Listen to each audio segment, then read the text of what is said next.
வணக்கம். இது ஸ்ரீ வாராகி ஜோதிடம். அடியேன் அவினாசி ஜோதிலிங்கம், பிரசன்ன ஜோதிட ஆராய்ச்சியாளர். இந்த சேனல் வழியாக உங்களை எல்லாம் சந்திப்பதிலே மற்றற்ற மகிழ்ச்சி.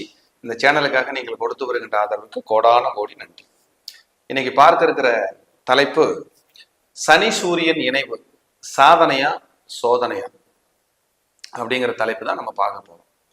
அதுக்கு முன்னாடி நம்மளுடைய வாஸ்து வகுப்பு மார்ச் 11 ஆன்லைன் ஜூம் 5:30 மணிக்கு தொடங்கி 7 மணி வரை இருக்கும். 6 நாள் வகுப்பு. வாஸ்து பற்றிய முழுமையான விளக்கங்களை இதில் சொல்லித்தரோம். உங்களுக்கு விருப்பம் இருக்கிறவங்க இதில் கலந்து பயன்பெறலாம். கீழ்கண்ட நம்பருக்கு தொடர்பு கொண்டு முன்பதிவு செய்யுங்க. முன்பதிவு நல்லபடியா விறுவிறுப்பாக நடந்து கொண்டிருக்கிறது. சரி, ஒரு ஜாதகத்துல சனி சூரியன் இணைவு. நிறைய பேர் ஆண்கள் ஜாதகத்தை பார்க்கும்போது, சார் சனி சூரியன் இணைவு இருந்தா தத்து கொடுக்க சொல்றாங்க சார், தத்து பரிகாரம் பண்ணிக்க சொல்றாங்க. உண்மையா சார்? உண்மைதான். 5ஆம் இடம் குழந்தை, 10ஆம் இடம் தத்து போறது, இதுதான் விதி. அப்ப காலச்சக்கரத்துக்கு 5 குடையவர் சூரியன், காலச்சக்கரத்துக்கு 10 குடையவர் சனி. அப்ப 2 காம்பினேஷனா தத்து வாங்கிக்கணும். அது ஏன் சார் ஆண்களுக்கு பெண்களுக்கு அப்படி இல்லையா சார்? பெண்களுக்கு அந்த சூரியன் சனி இன்னொரு மாறுபட்ட கோணத்துல அது செயல்படுது, ஆண்களுக்கு மாறுபட்ட கோணத்துல செயல்படுது. ஆண்களுக்கு தான் இது. ஏன்னா சனியும் சூரியனும் புராணங்கள்ல பகையா கருதப்படுது. அப்பா சனி, அப்பா சூரியன், மக சனி அப்படின்னு புராணங்கள்ல கருதப்பட்டு அது பகையா சித்தரிக்கப்பட்டிருக்கு. அதான் உண்மை. அது நிஜமாவும் நிறைய நடந்துட்டு இருக்கு. ஆனால் சனி சூரியன் பார்வை இணைவு ஜலராசிகளில் சம்பந்தப்படும் போது பகை பெருசா இல்லை, காம்ப்ரமைஸா போகுது. நீங்க செக் பண்ணி பாருங்க. இதெல்லாம் என்னுடைய ஆய்வு. சூப்பரா வேலை செய்யும். சில 80% அது மைனஸா பண்ணல, பிளஸ்ல கொண்டு போயிருது அப்படிங்கிறதா உண்மை. சனி ஒட்டுமொத்த உழைப்புக்கான கிரகம். சூரியன் தந்தை மாமனாருக்கான கிரகம்.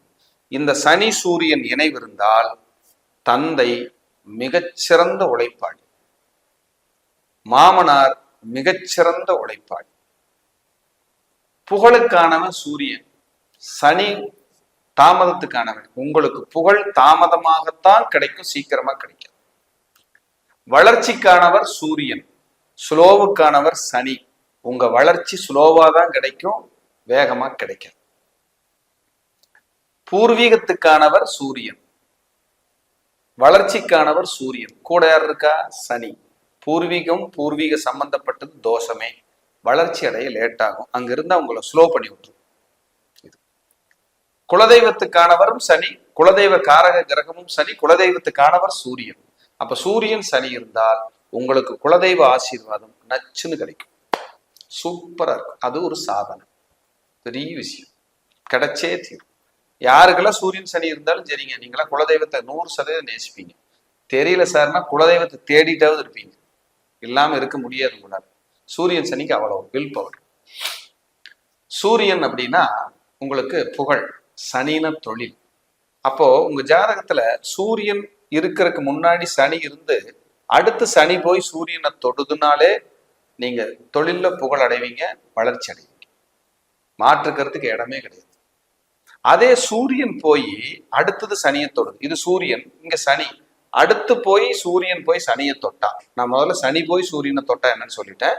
சூரியன் போய் தன்னோட நகர்வுல சனியை தொட்டா தொழில்ல, புகழ்ல, பெருமை, பெயர் புகழ் எல்லாமே லேட் தான், உடனே கொடுக்காது. அது லேட்டா கொடுத்தா தான் யோகம்னு சொல்லுது. நம்ம லேட்டா வாங்கிக்கிட்டா தான் நல்லதுங்கிறது. இதுல மாற்றுக்கிறதுக்கு இடமே இல்லை. சனி அப்படின்னாலே உங்களுக்கு கர்மம், சூரியன் அப்படின்னாலே உங்களுக்கு பாட்டனார், முன்ஜென்மம். அப்ப கர்ம வினைகள் அதிகமா இருக்கு. சிலருக்கெல்லாம் கர்மம் செய்ய வாரிசு இல்லை சார்னு சொல்லுவாங்க, 20% பேர் அது அங்க இருக்கும். சிலர் கர்மத்தில் கலந்து கொள்ள தடையினும் வரும். முக்கியமான கண்டலன்ஸ் நான் போக முடியாம போயிடுச்சு, கர்மத்தில் கலந்து கொள்ள தடையினும் வரும் சில பேருக்கு. இந்த சூரியன் சனி இணைவு இருக்கிற ஜாதகத்துல மேக்சிமம் ஒரு 85%க்கு மேல அவங்க வீட்டுல மதம் மாறினவங்க, கலப்பு திருமணம் பண்ணவங்க, அதுக்கப்புறம் படிப்பை மாத்தி படிச்சவங்க, அதுக்கப்புறம் பாத்தீங்கன்னா ஒரு கௌரவ குறைச்சல் மீண்டு ஜெயிச்சவங்க, அதே போல அதுக்கப்புறம் பாத்தீங்கன்னா தொழில்ல லாஸ் ஆகி மீண்டும் உயர்ந்தவங்க, ஃப்ராக்சர் ஆனவங்க, கை கால் ஃப்ராக்சர் ஆனவங்க, இதெல்லாம் நீங்க உதாரணமா சொல்லலாம். ஆதாரமாகவும் உதாரணமாகவும் சொல்லலாம். அப்ப சூரியன் சனிக்கு பாருங்க எவ்வளவு வலிமை இருக்கு. இது மோசமான கிரக சேர்க்கையா? கிடையவே கிடையாது. வெளிநாடுகள்ல வெளியூர்ல, வெளி மாநிலங்கள்ல, தூர தேசத்துல, அடையாளம் தெரியாத இடத்துல பெரிய பெரிய பதவியில் இருக்கிறவங்களுக்கு எல்லாம் இந்த கிரகம் இருக்கு. சூரியன் சனி இருக்கு. பிளஸ் இருக்கு, மைனஸ் இருக்கு. சாதனையும் இருக்கு, சோதனையும் இருக்கு. அப்ப சாதனையா சோதனையா? சோதனைக்கு பின்பு சாதனை. இதுல எந்த மாற்று கருத்துக்கு இடமே இல்லை. ஃபர்ஸ்ட் சாதனை, அப்புறம் சோதனை இல்லை. ஃபர்ஸ்ட் சோதனை தான், அதுக்கப்புறம் தான் சாதனை. இதைத்தான் அந்த கிரகம் கொடுக்கறதுக்கு தயாரா இருக்கு, கடமைப்பட்டிருக்கு. அப்படின்னா மாற்றுக்கிறதுக்கு இடமே இல்லை. இவங்களுக்கு பாருங்க, ஈஸியா பேக் பெயின் வந்துடுது இந்த கிரகங்கள் இப்படி இருந்தா. சிலருக்கு உயிரணுக்கள் குறைபாடு வருது, நீந்தர சக்தி குறைவா இருக்கு அப்படின்னு சொல்றாங்க.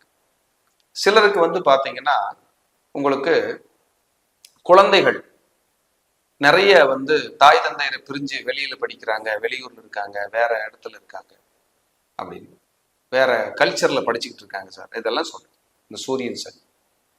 அதே போல சூரியன் சனி யாருக்கெல்லாம் இருக்கோ அவங்களாம் சில நேரங்கள்ல குலதெய்வத்தை வழிபட மறந்து மறுபடியும் குலதெய்வத்தை கும்பிடுவாங்க. குழப்பம் வந்து மறுபடியும் கும்பிடுறாங்க அப்படிங்கிறது ஒரு கான்செப்ட். இதெல்லாம் 80% பொருந்தி வரும் அப்படிங்கிறது ஒரு விதி. அப்ப சூரியன் சனிக்கு இவ்வளவு விஷயங்களை நம்ம சொல்லணும். சூரியன் சனி யாருக்கு இருந்தாலும் சரி, காவல் தெய்வத்தையும் ரொம்ப பிடிக்கும், குலதெய்வத்தையும் ரொம்ப பிடிக்கும், சிவ வழிபாடு ரொம்ப பிடிக்கும். ரொம்ப ரொம்ப நெருங்கி ஈஸியா அதை வந்து ரொம்ப லைக் பண்ணுவாங்க அந்த வழிபாடுகள் எல்லாம் அப்படிங்கிறது ஒரு கான்செப்ட். அதே போல உங்களுக்கு சூரியன் அப்படின்னாலே உங்களுக்கு மருத்துவம், மருந்து. சனி அப்படின்னாலே உங்களுக்கு ஸ்லோ. அப்ப இவங்க பாருங்க, ஒரு மருந்து மாத்திரை சாப்பிட்டாங்கன்னா கொஞ்சம் ரொம்ப நாளைக்கு சாப்பிட்டு அப்புறம் சரியாகும், உடனே சரியாகும். அதே போல மருத்துவர்கள் அப்படின்னு இவங்களுக்கு பாதி நேரத்துல மருந்து தெரிஞ்சு போயிடும். அதுக்கு இது மருந்து, இதுக்கு அது மருந்துன்னு பேசிட்டு இருப்பாங்க அப்படிங்கிறதும் கான்செப்ட். அப்ப சூரியன் சனி இணைவுங்கிறது சாதாரண விஷயம் இல்லை.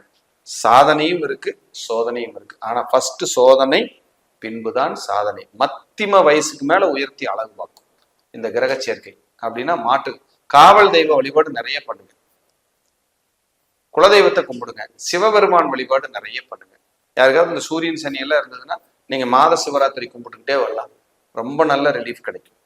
மாசம் மாசம் தேய்வரை சதுர்தசியில இந்த மாத பிரதோஷம் வரும், அந்த வழிபாடு அமாவாசைக்கு முதல் நாள் அந்த வழிபாடுகள் நீங்க பண்ண பண்ண உங்களுக்கு நல்ல இம்ப்ரூவ்மெண்ட் இருக்கும்.